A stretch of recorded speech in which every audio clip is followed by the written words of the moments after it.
Hello friends, last लेक्चरला आपण मॅट्रिक्सचे जे काही ऑपरेशन्स आहेत अल्जेब्रा ऑफ मॅट्रायसेस हा पॉइंट आपण स्टार्ट केला होता. बरोबर, ज्यामध्ये आपण पहिलं ऑपरेशन कंप्लीट केलेलं आहे, that is a equality of two matrices. म्हणजे आपण दिलेले दोन मॅट्रिक्स इक्वल आहेत असं कधी म्हणतोय बघा, जेव्हा त्या दोन्ही मॅट्रिक्सची ऑर्डर सेम असेल आणि त्या दोन्ही मॅट्रिक्सचे करस्पॉन्डिंग इलेमेंट सेम असतील तरच आपण ते दोन मॅट्रायसेस काय म्हणतोय, इक्वल आहे. बरोबर ना, म्हणजे इक्वॅलिटी ऑफ मॅट्रायसेस बघितला. त्याच्यानंतर आपण नेक्स्ट जो काही ऑपरेशन आहे किंवा नेक्स्ट जो अल्जेब्रा आहे that is a addition and subtraction of two matrices आपण बघितलेला आहे. तर बघा, तुम्हाला आठवतं का, जेव्हा तुम्ही दोन मॅट्रिक्सची ऍडिशन करताय तर ऍडिशन करण्यासाठी तुम्हाला एक गोष्ट महत्वाची आहे की त्या दोन्ही मॅट्रिक्सची ऑर्डर सेम असली पाहिजे. मग तुम्ही त्यांची ऍडिशन करा किंवा त्यांचं सबस्ट्रॅक्शन करा, तर त्यासाठी त्या दोन्ही मॅट्रिक्सची ऑर्डर सेम असली पाहिजे. आणि ऑर्डर नुसती सेम असून चालत नाही, तर जेव्हा तुम्ही ऍडिशन किंवा सबस्ट्रॅक्शन करताय त्यावेळेस तुम्ही त्या दोन्ही मॅट्रिक्सच्या करस्पॉन्डिंग इलेमेंट्सची ऍडिशन किंवा करस्पॉन्डिंग इलेमेंट्सचं आपण सबस्ट्रॅक्शन करतोय, लक्षात घ्या. म्हणजे ऍडिशन सबस्ट्रॅक्शनसाठी तुम्हाला दोन्हीची ऑर्डर सेम असली पाहिजे आणि त्याच्यानंतर मग करस्पॉन्डिंग इलेमेंट्स मध्ये तुम्ही ऍडिशन किंवा करस्पॉन्डिंग इलेमेंट्स मध्ये तुम्ही सबस्ट्रॅक्शन यूज करताय. आता मग ऍडिशन सबस्ट्रॅक्शन आपण बघितलेलं आहे, त्याचं एखादं एक्झाम्पल मी या ठिकाणी तुम्हाला एक्सप्लेन करतो आणि मग आपण properties of matrix addition and subtraction कडे जाऊया. तर बघा, इथं मी एक एक्झाम्पल घेतोय.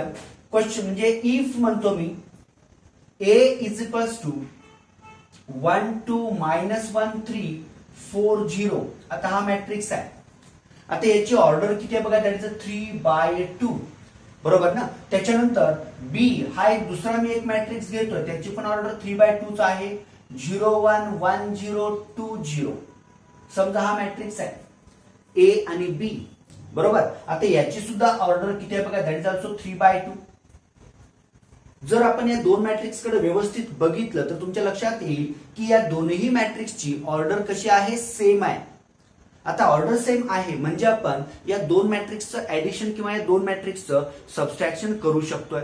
तर करूया मग. बघा, इथं मी देन ए प्लस बी म्हणजेच इथं आपण ते दोन्ही मॅट्रिक्स लिहूया. 1 2 -1 3 4 0 आणि प्लस पुढचा मॅट्रिक्स काय बघा, 0 1 1 0 आणि 2 0. बरोबर ना. आता या दोन मॅट्रिक्सची आपल्याला काय करायचे, ऍडिशन करायची आहे. लक्षात घ्या, आता या दोन मॅट्रिक्सची ऍडिशन करताना येणारा जो काही मॅट्रिक्स आहे, आता इथं ए ची ऑर्डर 3/2 आहे, बी ची ऑर्डर 3/2 आहे. तर लक्षात घ्या, ए प्लस बी त्या दोन मॅट्रिक्सची ऍडिशन करून येणारा जो मॅट्रिक्स असेल त्याची पण ऑर्डर काय असणार आहे, 3/2 असणार आहे. एवढं लक्षात ठेवा. तुम्ही ऍडिशन करा किंवा सबस्ट्रॅक्शन करा, ए ची आणि बी ची जी ऑर्डर असणार आहे तीच ऑर्डर ए प्लस बी करून येणाऱ्या मॅट्रिक्सची असणार आहे किंवा ए मायनस बी केल्यानंतर सुद्धा येणाऱ्या मॅट्रिक्सची ऑर्डर सेम असणार आहे, लक्षात घ्या. तर मग इथं आता या दोघांची आपल्याला ऍडिशन करायची, ऑर्डर सेम आहे. मग आपल्याला माहिती आहे ऍडिशन साठी किंवा सबस्ट्रॅक्शन साठी आपण करस्पॉन्डिंग इलेमेंट्स ऍड करतोय किंवा सबस्ट्रॅक्ट करतोय. तर मग ऍड करूया. बघा, 1 + 0 किती येतं, 1. 2 + 1 किती येतं, 3. त्याच्यानंतर -1 + 1 किती येतं, 0. 3 + 0 किती येतं, 3. 4 + 2 किती येतं, 6. आणि 0 + 0 किती आलं, 0. म्हणजे हा जो तुम्हाला मॅट्रिक्स मिळालेला आहे this is a matrix A plus B आणि याची सुद्धा ऑर्डर किती आहे बघा, 3/2. आता जसं आपण ऍडिशन घेतली त्याच पद्धतीने समजा मला जर सबस्ट्रॅक्शन घ्यायचं असेल तर ए मायनस बी. आता बघा, ए मायनस बी साठी तुम्ही काय कराल, इथं ए हा घ्या, 1 2 -1 3 4 0 आणि पुढे मायनस काय येतं बघा, 0 1 1 0 आणि 2 0. आता या दोघांचं आपल्याला या ठिकाणी सबस्ट्रॅक्शन करायचं आहे. म्हणजे इथं सुद्धा काय, दोघांची ऑर्डर सेमच असली पाहिजे, ऑर्डर सेम आहे. आता मग यांचं आपण सबस्ट्रॅक्शन घेऊया. यांचं जर सबस्ट्रॅक्शन घेतलं तर काय येतं सांगा मला. इथं सुद्धा येणारा मॅट्रिक्स त्याचीही ऑर्डर 3/2 असणार आहे आणि आपल्याला मग करस्पॉन्डिंग इलेमेंट्सचं काय करायचं, सबस्ट्रॅक्शन घ्यायचं आहे. तर घेऊया. सांगा, 1 - 0 that is 1. 2 - 1 that is 1. -1 - 1 that is -2. 3 - 0 that is 3. 4 minus 2 किती येतं 2 आणि 0 मायनस 0 किती आलं 0. ही कशाची व्हॅल्यू आहे? This is a matrix A minus matrix B आणि याची सुद्धा ऑर्डर किती आहे 3/2. बरोबर ना? तर लक्षात आलं का बघा, या पद्धतीनं आपण ऍडिशन बघतोय आणि त्याच पद्धतीने आपण सबस्ट्रॅक्शन सुद्धा या ठिकाणी डिफाईन केलेलं आहे दोन मॅट्रिक्सचं. बरोबर, ऍडिशन आणि सबस्ट्रॅक्शन साठी सगळ्यात पहिला महत्वाची गोष्ट दोन्हीची ऑर्डर सेम असली पाहिजे आणि ऍडिशन सबस्ट्रॅक्शनला तुम्ही काय करताय करस्पॉन्डिंग इलेमेंट्सची ऍडिशन किंवा करस्पॉन्डिंग इलेमेंट्सचं सबस्ट्रॅक्शन करताय. बरोबर, तर हे व्यवस्थित लक्षात आलं का बघा. मग हे ऑपरेशन्स याचे एक्झाम्पल्स याचे आणखी डिटेल एक्झाम्पल्स आपण बघणार आहोत ज्यामध्ये तुम्हाला इक्वेलिटी ऑफ मॅट्रिसेस पण असणार आहे, त्यानंतर ऍडिशन सबस्ट्रॅक्शन पण असणार आहे. बरोबर, तर ते एक्झाम्पल्स आपण बघणार आहोत. पण मला सांगा ही दोन एक्झाम्पल्स व्यवस्थित लक्षात आलेले आहेत सर्वांना? आता जर हे एक्झाम्पल्स लक्षात आले असतील तर बाळांनो आपल्याला आता properties of matrix addition and subtraction बघायचं आहे. खरं तर या ज्या प्रॉपर्टीज आहेत ना या प्रॉपर्टीज फक्त ऍडिशनच्याच आहेत बरं का. कारण मी ते ऍडिशन अँड सबस्ट्रॅक्शन का लिहिलं, कारण ऍडिशनच्या प्रॉपर्टीज आहेत मात्र सबस्ट्रॅक्शनच्या का नाहीत हेही आपण डिस्कस करूया. आता तुम्हाला जनरल थेरी माहित आहे. जर समजा मी दोन रिअल नंबर्स घेतले ए आणि बी, हे दोन रिअल नंबर्स आहेत. आता या दोन रिअल नंबर्सची मी ऍडिशन केली म्हणजे ए प्लस बी. आता बघा ए प्लस बी जर समजा सी मिळत असेल, सी हा कॉन्स्टंट, सी हा रिअल नंबर मिळत असेल तर बाळांनो बी प्लस ए सुद्धा काय मिळणार आहे सीच मिळणार आहे. म्हणजे इथं काय झालं addition of two real numbers is commutative. म्हणजे ए प्लस बी करा किंवा बी प्लस ए घ्या, we got the same answer. पण हेच जर तुम्ही सबस्ट्रॅक्शन साठी बघितलात म्हणजे ए मायनस बी जर समजा सी येत असेल तर बाळांनो बी मायनस ए हा सी येणार नाहीये, that is a minus C येईल. बरोबर ना? म्हणजे मग तिथं आपण सी आणि मायनस सी सेम म्हणणार नाही आहोत. म्हणजे रिअल नंबर मध्ये जसं addition of two real numbers is commutative but subtraction of two real numbers is not commutative, here also same concept is there. म्हणजे इथं सुद्धा तोच कन्सेप्ट आहे. म्हणजे instead of real number we just take a matrices. तिथं फक्त real नंबर्सच्या ऐवजी तुम्हाला काय करायचं मॅट्रायसेस घ्यायचे. बरोबर, ऍडिशन कम्युटेटिव्ह आहे मॅट्रायसेसचं मात्र सबस्ट्रॅक्शन कम्युटेटिव्ह नाही. का कम्युटेटिव्ह नाहीये रिअल नंबर्स वरून तुमच्या लक्षात आलं असेल. तर बघा मग पहिली जी प्रॉपर्टी आहे मॅट्रिक्सची ऍडिशन ऑफ टू मॅट्रायसेस त्याची फर्स्ट प्रॉपर्टी जी आहे that is a commutative property. Commutative property. आता काय कम्युटेटिव्ह प्रॉपर्टी सांगते बघा, ए आणि बी हे दोन मॅट्रायसेस आहेत ऑफ सेम ऑर्डर. कारण ते दोन मॅट्रायसेस सेम ऑर्डरचे असतील तरच आपण त्यांची काय करू शकतोय ऍडिशन किंवा सबस्ट्रॅक्शन करू शकतोय. लक्षात घ्या. तर मग ए आणि B these are the matrices of same order, then what is the commutative property A plus B is equals to what B plus A. We change the position of two matrices, then the value remains same. जरी तुम्ही त्या दोन मॅट्रायसेसची position change केलात ए plus बी च्या ऐवजी तुम्ही बी plus ए घेतलात तरी सुद्धा येणारा जो काय मॅट्रिक्स असणार आहे तो कसा असणार आहे सेम असणार आहे, त्यामध्ये काही बदल असणार नाही. मात्र हे जर तुम्ही सबस्ट्रॅक्शन मध्ये म्हटलात A minus B not equals to B minus A. लक्षात घ्या A minus B not equals to B minus A. This is first commutative property. सर्वांना लक्षात आलं का बघा. रिअल नंबर्सच्या ऍडिशनची जी प्रॉपर्टी आहे सेम, फक्त नंबर्सच्या जागी तुम्हाला काय रिप्लेस करायचं आहे मॅट्रिक्स रिप्लेस करायचा आहे. आणि तुम्हाला माहित आहे दोन मॅट्रिक्सची ऍडिशन आपण कधी करू शकतोय जेव्हा त्या दोन्ही मॅट्रिक्सची ऑर्डर कशी असली पाहिजे सेम असली पाहिजे, ऑर्डर इक्वल असली पाहिजे, तरच आपण त्यांच्या करस्पॉन्डिंग इलेमेंट्सची ऍडिशन करू शकतोय. लक्षात आलं सर्वांना. तर बघा this is the first property commutative property. Now the second, दुसरी जी प्रॉपर्टी आहे that is associative property. Associative property. आता बघा असोसिएटिव्ह प्रॉपर्टी म्हणजेच काय आहे. तुम्हाला ए बी आणि सी हे तीन मॅट्रिक्स दिलेले असतील. आता जर ए बी सी हे जर तीन मॅट्रिक्स तुम्हाला दिलेले असतील तर मग तुम्ही एका वेळी कोणत्याही दोन मॅट्रिक्सची ऍडिशन केलात आणि त्यामध्ये जर तुम्ही तिसरा मॅट्रिक्स ऍड केलात तरी येणारं उत्तर हे कसं असणार आहे, सेम असणार आहे. म्हणजे तुम्ही पेअर कोणत्या दोन मॅट्रिक्सची करताय that is a immaterial, right. म्हणजे काय बघा, इथं ए बी सी हे मॅट्रिसेस असणार आहेत ऑफ सेम ऑर्डर. मी तर सेम ऑर्डर प्रत्येक वेळी लिहितोय का, कारण तुम्हाला लक्षात आलं पाहिजे आपण ऍडिशन सबट्रॅक्शन कधी करू शकतोय, जेव्हा ते मॅट्रिसेस दिलेले सेम ऑर्डरचे असतील तरच. एक्झाम्पल समोर आहे, ऑर्डर सेम आहे म्हणून आपण त्या दोन मॅट्रिक्सचं काय केलं, ऍडिशन केलं. ऑर्डर सेम आहे म्हणून आपण त्या दोन मॅट्रिक्सचं काय केलं, सबट्रॅक्शन केलेलं आहे. तर बघा मग A B C these are the matrices of same order, then काय असोसिएटिव्ह प्रॉपर्टी आहे बघा, A plus B plus C is equals to काय होतं बघा, A plus B plus C. म्हणजे काय आलं इथं, ए प्लस, इथं मी काय केलं, बी आणि सी या दोघांची अगोदर ऍडिशन केलेली आहे, बरोबर ना. ए प्लस बी म्हणजे A plus B plus C हे तुम्हाला दिलेले तीन मॅट्रिक्स, तुम्ही डायरेक्ट ऍडिशन केलं तरी चालतं, काही फरक पडत नाहीये. पण इथं प्रॉपर्टी काय सांगते, बी आणि सी ची ऍडिशन केली आणि येणारा जो नवीन मॅट्रिक्स आहे तो मी ए मध्ये ऍड केला.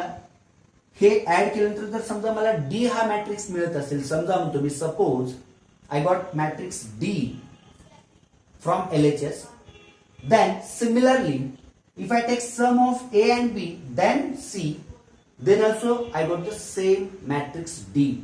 म्हणजे मी B प्लस C केलं, त्यामध्ये A ऍड केलं, तरी मला तोच मॅट्रिक्स मिळणार आहे जो ए आणि बी एकत्र केल्यानंतर त्याच्यामध्ये जरी सी ऍड केलं तरी सुद्धा काही फरक पडत नाही. लक्षात घ्या, दिस इज अ असोसिएटिव्ह प्रॉपर्टी. आता या ज्या प्रॉपर्टीज आहेत ना, तुम्ही ए बी काही काउंटर एक्झाम्पल्स घेऊ शकताय, काही काउंटर एक्झाम्पल्स घेऊन या प्रॉपर्टीज व्हेरीफाय करू शकताय. लक्षात घ्या, प्रॉपर्टी सोप्या आहेत, काही अवघड नाहीये. लक्षात घ्या, these are very simple properties, बरोबर. आता मग तुम्ही असा विचार करत असता की ऍडिशन असोसिएटिव्ह आहे, तसं बघा तुम्ही जर सबट्रॅक्शन केलं, सबट्रॅक्शन ऑफ 3 मॅट्रिसेस, म्हणजे समजा तुम्हाला 3 मॅट्रिसेस दिलेले आहेत. आता इथं काय कम्युटेटिव्ह नाहीये, असोसिएटिव्ह आहे. म्हणजे तुम्ही ए मायनस बी मायनस सी असेल. आता बघा, ए मायनस बी मायनस सी आणि ए मायनस बी मायनस सी, अलग लक्षात. इथं कसा बदल होतो बघा, मी तुम्हाला सांगतो. आता समजा ए मायनस बी मायनस सी आहे, आता इज इक्वल्स टू, मग तुम्ही असं म्हणू शकता ए मायनस बी मायनस सी. आता हे बरोबर आहे का, फक्त मी तुम्हाला सांगतोय, कारण इथं काय होतं बघा, ए मायनसनी जेव्हा तुम्ही आतमध्ये मल्टिप्लाय करताय, सिम्प्लिफाय जर करायचं म्हटलं, LHS काय येते आणि RHS काय येते ते बघा. ए मायनस बी मायनस मायनस प्लस सी येतं, दिस इज LHS. आणि RHS काय बघा, ए मायनस बी मायनस सी. आणि मग मला सांगा, इथं असोसिएटिव्ह प्रॉपर्टी सबट्रॅक्शन मध्ये व्हेरीफाय होत नाही. का होत नाही, करण्याचं कारण ए मायनस बी मायनस सी असेल, बी मायनस सी जो येणार आहे त्याला तुम्ही मायनसनच मल्टिप्लाय करणार ना, बरोबर. आणि मग इथं मायनस बी मायनस मायनस प्लस सी होऊ शकतं. मात्र इथं RHS ला काय आहे, ए मायनस बी मायनस सी, त्यामुळे ही दोन्ही सेम असणार नाहीत. तर ही आहे second property, that is a associative property which is satisfy for addition of matrices only, not for subtraction. Remember. तर हे लक्षात आलं, या दोन प्रॉपर्टीज व्यवस्थित लक्षात आलेत का बघा सर्वांना. आता मग थर्ड प्रॉपर्टी काय बघा, थर्ड प्रॉपर्टी जी आहे that is a existence of identity. म्हणजे बघा, एक्झिस्टन्स ऑफ आयडेंटिटी म्हणजेच काय. आता इथं आयडेंटिटी याचा अर्थ मी तुम्हाला सांगतो. एक तुम्हाला दिलेला मॅट्रिक्स आहे, त्यामध्ये तुम्ही दुसरा एक मॅट्रिक्स ऍड केला. आता 2 मॅट्रिक्सची ऍडिशन केलेली आहे, 2 मॅट्रिक्सची ऍडिशन केल्यानंतरही जर तुम्हाला आहे तोच ओरिजिनल मॅट्रिक्स मिळत असेल, तर आपण जो सेकंड मॅट्रिक्स आहे त्याला आपण त्या दिलेल्या मॅट्रिक्स ए ची आयडेंटिटी मॅट्रिक्स असं म्हणतोय, बरोबर. तर इथं बघा, एक्झिस्टन्स ऑफ आयडेंटिटी म्हणजे आता इथं तुम्हाला साधं लॉजिक काय बघा, आपण ए प्लस नल मॅट्रिक्स 0 म्हणजेच नल मॅट्रिक्स. आता मी ए या मॅट्रिक्स मध्ये जर नल मॅट्रिक्स ऍड केला, समजा इथं हा मॅट्रिक्स दिलेला आहे, याच्यामध्ये जर मी 0 0 0 0 0 0 ऍड केलं तर काय येणार आहे, ए प्लस 0 जर केला तर मला एच मिळणार आहे. म्हणजे A plus 0 is equals to A is equals to काय आहे 0 प्लस ए. मग तुम्ही ऍडिशन कशी करा ना, म्हणजे तुम्ही ए या मॅट्रिक्स मध्ये इथं 0 म्हणजेच बाळांनो हा नल मॅट्रिक्स आहे आणि आपल्याला माहित आहे नल मॅट्रिक्स म्हणजेच काय, मॅट्रिक्स कंटेन्स ऑल एलिमेंट्स 0. ज्या मॅट्रिक्स मधले सगळेच एलिमेंट्स 0 असतील त्याला आपण नल मॅट्रिक्स किंवा 0 मॅट्रिक्स असं म्हणतो, लक्षात घ्या. तर बघा मग इथं हा नल मॅट्रिक्स आहे, ए मध्ये मी नल मॅट्रिक्स ऍड केला किंवा नल मॅट्रिक्स मध्ये मी ए हा मॅट्रिक्स ऍड केला तर मला मिळणार काय आहे, ए हाच मॅट्रिक्स मिळेल. म्हणून इथं हा जो नल मॅट्रिक्स आहे, this null matrix works as an identity matrix. बरोबर, ही आहे एक्झिस्टन्स ऑफ आयडेंटिटी प्रॉपर्टी. तर बघा सर्वांना लक्षात आलं का. आणि आता जसं एक्झिस्टन्स ऑफ आयडेंटिटी आहे तसंच एक्झिस्टन्स ऑफ इनव्हर्स आहे. बघा इथं जो इनव्हर्स आपण यूज करतोय तो इनव्हर्स त्या मॅट्रिक्सच्या प्रॉपर्टीचा इनव्हर्स आपण बघणार आहोत. जेव्हा आपण मॅट्रिक्स इनव्हर्स बघणार आहोत तो कन्सेप्ट वेगळा आहे, लक्षात घ्या. तर आता एक्झिस्टन्स ऑफ इनव्हर्स, आता इनव्हर्स म्हणजेच काय, तुम्ही ए मध्ये असा एखादा मॅट्रिक्स ऍड केला आणि जर ते ऍड केल्यानंतर जर तुम्हाला नल मॅट्रिक्स मिळत असेल तर त्या मॅट्रिक्सला त्या दिलेल्या मॅट्रिक्सचा काय म्हणतोय, इनव्हर्स ऑफ दॅट मॅट्रिक्स असं आपण म्हणतोय. तर बघा मग पुढची जी प्रॉपर्टी आहे ती पण आपण इथं बघूया. आता एक्झिस्टन्स ऑफ इनव्हर्स ही प्रॉपर्टी काय सांगते, ए हा तुम्हाला दिलेला मॅट्रिक्स असेल, A is equals to A I J. For every matrix A there exist another matrix of same order that is minus A, म्हणजेच त्यातला प्रत्येक एलिमेंट या ए च्या एलिमेंट्सच्या अपोजिट साइन मध्ये असणार आहे, म्हणजे minus A I J of same order तीच असणार आहे. सच दॅट असा तो एलिमेंट असणार आहे की जर मी ए प्लस मायनस ए केला, म्हणजे त्या ओरिजिनल आपल्या मॅट्रिक्स मध्ये त्याचा निगेटिव्ह मॅट्रिक्स जर मी ऍड केला तर मला काय मिळतं बघा, नल मॅट्रिक्स मिळतो. आणि बाळांनो यालाच आपण existence of inverse of that matrix असं म्हणतोय.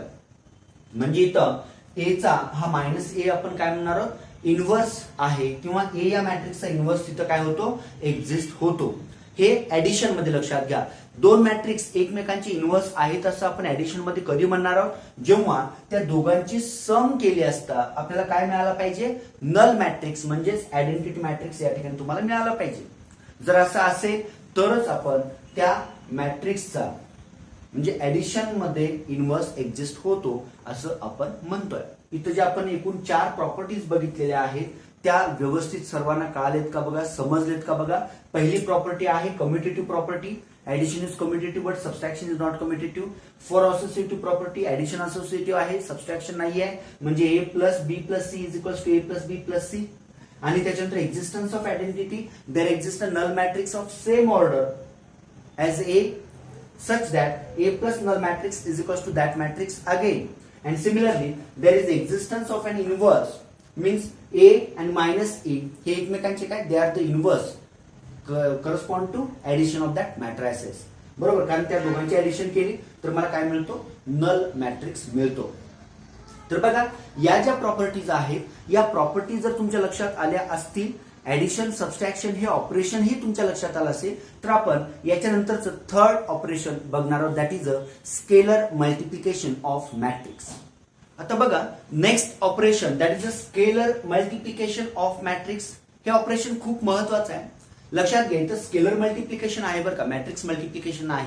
मॅट्रिक्स मल्टिप्लिकेशन आपण नंतर बघणार आहोत, कारण स्केलर मल्टिप्लिकेशन झाल्यानंतर इक्वॅलिटी, ऍडिशन सबट्रॅक्शन आणि स्केलर मल्टिप्लिकेशन याच्यावरती एक एक्सरसाइज आपल्याला कम्प्लीट करायचं आहे. त्या एक्सरसाइज मधले एक्झाम्पल्स आपल्याला सॉल्व्ह करायचे आहेत आणि मग नंतर आपण मॅट्रिक्स मल्टिप्लिकेशन कडे जाणार आहोत. तर बघा मग scalar multiplication of a matrix म्हणजेच काय आहे, तर इथं ए इज इक्वल्स टू, समजा तुम्हाला ए आय जे हा दिलेला मॅट्रिक्स असणार आहे, याची ऑर्डर काही असेल, मी तर म्हणतो M by N, this the order of that matrix. आणि alpha not equals to 0 is any scalar. आता इथं जो स्केलर हा जो शब्द आपण इथे यूज करतोय, लक्षात घ्या, this scalar means non zero constant, लक्षात घ्या.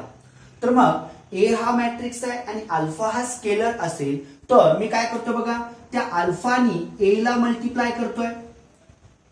म्हणजे त्या स्केलरनी त्या मॅट्रिक्सला आपण मल्टिप्लाय करतोय आणि नेमकं याच प्रोसिजरला आपण काय म्हणतोय स्केलर मल्टिप्लिकेशन असं म्हणतोय. लक्षात घ्या, स्केलर मल्टिप्लिकेशन म्हणजेच काय, एक नॉन झिरो कॉन्स्टंट आहे आणि तुम्हाला एक दिलेला मॅट्रिक्स ऑफ एनी ऑर्डर, जेव्हा तुम्ही त्या नॉन झिरो कॉन्स्टंटचं त्या मॅट्रिक्स बरोबर मल्टिप्लिकेशन करताय तेव्हा त्या प्रोसेसला आपण काय म्हणतोय स्केलर मल्टिप्लिकेशन. मग नेमकं या स्केलर मल्टिप्लिकेशन मध्ये आपण काय करतोय बघा, तर या ए मधल्या प्रत्येक इलेमेंटला जेवढे एलिमेंट्स असतील, जितकी त्याची ऑर्डर असेल, त्या प्रत्येक एलिमेंटला तुम्हाला काय करायचं आहे, त्या स्केलरनी त्या नॉन झिरो कॉन्स्टंटनी काय करायचं, मल्टिप्लाय करायचं. लक्षात घ्या, म्हणजेच काय बघा, अल्फा ए म्हणजे इथं काय येतं अल्फा ए आय जे. आता हे मल्टिप्लाय केलं म्हणून त्याची ऑर्डर काय बदलणार आहे का, काहीच नाही. त्याची ऑर्डर ए ची ऑर्डर अगोदर जी एम बाय एन होती तीच ऑर्डर स्केलर मल्टिप्लिकेशन नंतर सुद्धा असणार आहे. लक्षात घ्या, म्हणजे इथं तुम्ही काय केलात, ए या मॅट्रिक्सच्या प्रत्येक इलेमेंटला त्या स्केलरनं मल्टिप्लाय करतोय आणि याच ऑपरेशनला यालाच आपण काय म्हणतोय scalar multiplication of a matrix. लक्षात येतं सर्वांना. तर बघा, मग याचं एक एक्झाम्पल मी तुम्हाला सांगतो म्हणजे तुम्हाला व्यवस्थित ते लक्षात येईल. फॉर एक्झाम्पल म्हणा, late A is equals to A is a matrix of order 3 by 3. Suppose 1 2 3 -1 4 5 2 1 0 हा समजा दिलेला मॅट्रिक्स आहे आणि अल्फा इज इक्वल्स टू समजा -2 which is not equals to 0 हा नॉन झिरो कॉन्स्टंट आहे. आता मग इथं मी काय करतोय बघा, या नॉन झिरो कॉन्स्टंटनी त्या मॅट्रिक्सला मी काय करतोय मल्टिप्लाय करतोय. बरोबर. आता मग मी त्या मॅट्रिक्सला मल्टिप्लाय केलं म्हणजेच अल्फा ए, देन म्हणा इथं अल्फा ए म्हणजेच काय हो -2 इंटू ए.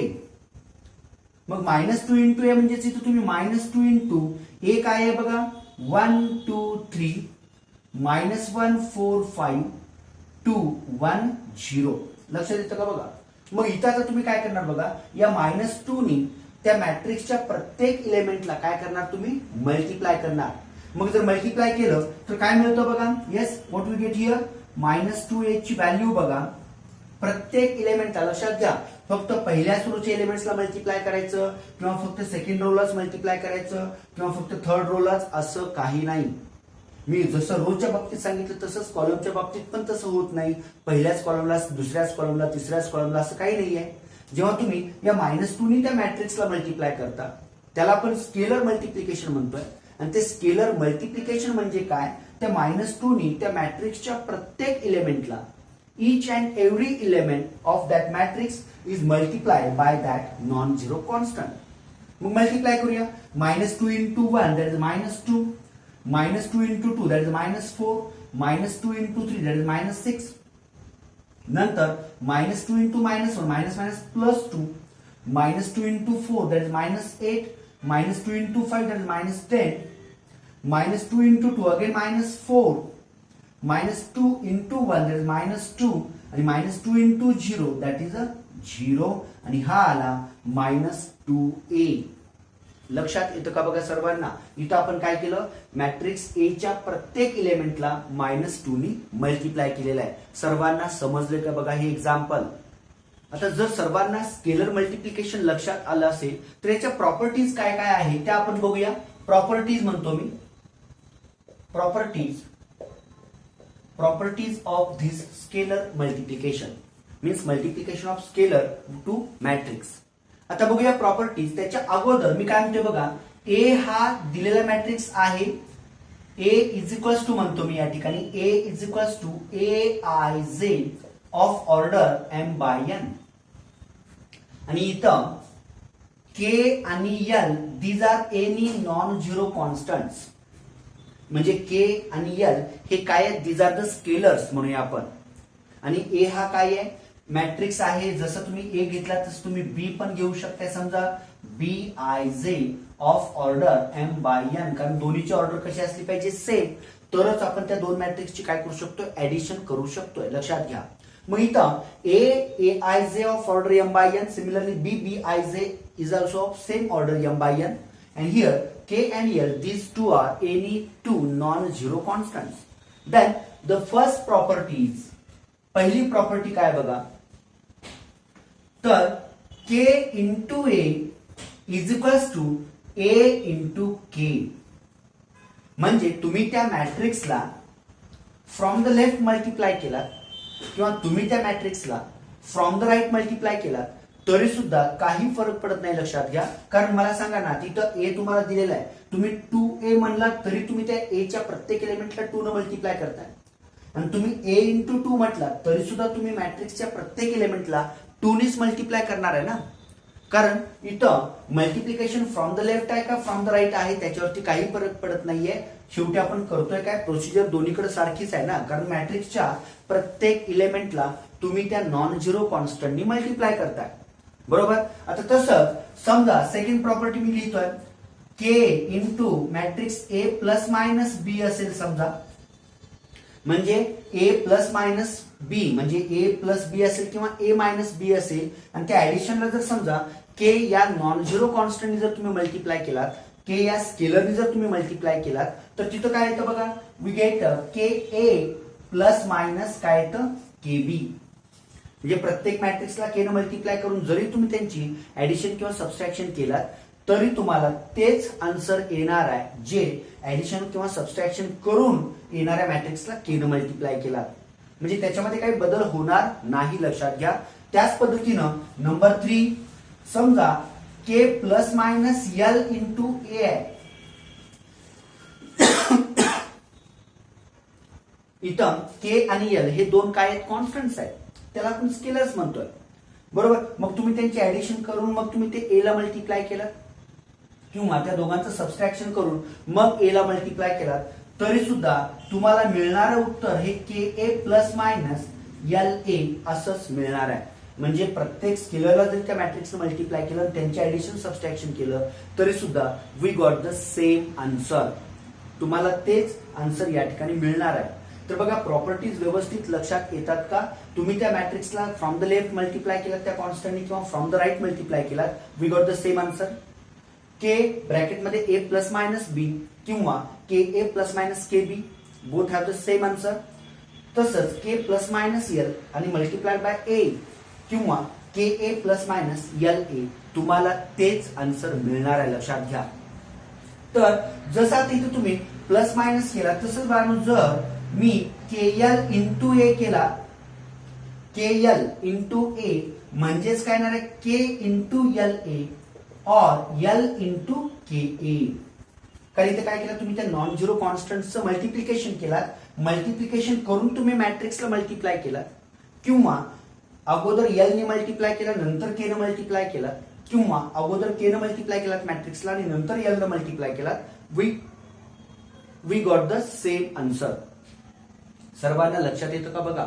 आणि जर समजा A या मॅट्रिक्सला समजा मी I न मल्टिप्लाय केलं किंवा 1 ने, समजा आपण इथं नॉन झिरो कॉन्स्टंटचा विचार करतोय, I न मल्टिप्लाय केलं तर तोच मॅट्रिक्स येणार आहे. पण हे आपण मॅट्रिक्स मल्टिप्लिकेशन मध्ये बघणार आहोत. समजा A या मॅट्रिक्सला मी 1 या कॉन्स्टंटने मल्टिप्लाय केलं तर मला काय मिळतो, तोच कॉन्स्टंट मिळणार आहे. आणि याच्या उलट जर समजा मी instead of non zero if I multiply by 0 तर मला काय मिळणार आहे त्या ठिकाणी नल मॅट्रिक्स. कारण बघा ना, तुम्ही A या मॅट्रिक्सच्या प्रत्येक एलिमेंटला जर 1 ने मल्टिप्लाय केलात, कारण 1 into anything is that thing again, ज्या कॉन्स्टंटला तुम्ही 1 न मल्टिप्लाय करताय तोच कॉन्स्टंट तिथं मिळणार आहे. म्हणजे एचा प्रत्येक इलेमेंटला तुम्ही 1 न मल्टिप्लाय केलात म्हणजे तोच इलेमेंट तसाच राहणार आहे. म्हणजे मिळालं काय तुम्हाला A. आणि जर समजा A या मॅट्रिक्सला तुम्ही 0 ने मल्टिप्लाय केलात, प्रत्येक इलेमेंटला 0 ने मल्टिप्लाय केलात तर तुम्हाला काय मिळणार आहे, नल मॅट्रिक्स मिळणार आहे. लक्षात घ्या, इथला हा जो 0 आहे तो 0 कॉन्स्टंट आहे आणि इथं जो आहे तो that is a null matrix. म्हणजे तुम्हाला काय मिळणार आहे, नल मॅट्रिक्स मिळतो. कारण प्रत्येक एलिमेंटला तुम्ही 0 न मल्टिप्लाय केणार आहे. आणि जर एखाद्या मॅट्रिक्स मधला प्रत्येक एलिमेंट जर 0 असेल तर आपण त्या मॅट्रिक्सला काय म्हणतोय, नल मॅट्रिक्स असं म्हणतोय. तर बघा, मग सर्वांना ऑपरेशन्स ऑन मॅट्रायसेस लक्षात आलं का बघा. पहिलं ऑपरेशन आपण बघितलेलं आहे equality of two matrices. Two matrices are said to be equal if they have same order and their corresponding elements are also equal. त्याच्यानंतर नेक्स्ट ऑपरेशन आपण बघितलं ऍडिशन आणि subtraction. For addition subtraction that both the matrices have also the same order and we add or subtract their corresponding elements. आणि त्याच्यानंतर आपण त्याच्या properties बघितलेल्या आहेत. नंतर आपण ऑपरेशन बघितलं दॅट इज स्केलर मल्टिप्लिकेशन, म्हणजे तुम्ही मॅट्रिक्सच्या प्रत्येक इलेमेंटला एखाद्या नॉन झिरो कॉन्स्टंटने मल्टिप्लाय करताय तर त्या मल्टिप्लिकेशनला आपण काय म्हणतोय, स्केलर मल्टिप्लिकेशन. तर बघा, ही सगळे ऑपरेशन जर व्यवस्थित लक्षात आले असतील तर याच्यावरचं एक्सरसाइज जो आहे तो आपण नेक्स्ट लेक्चरला सॉल्व्ह करूया. एक्सरसाइज मधले जी काही एक्झाम्पल्स आहेत ती सगळी एक्झाम्पल्स आपण सोडवूया.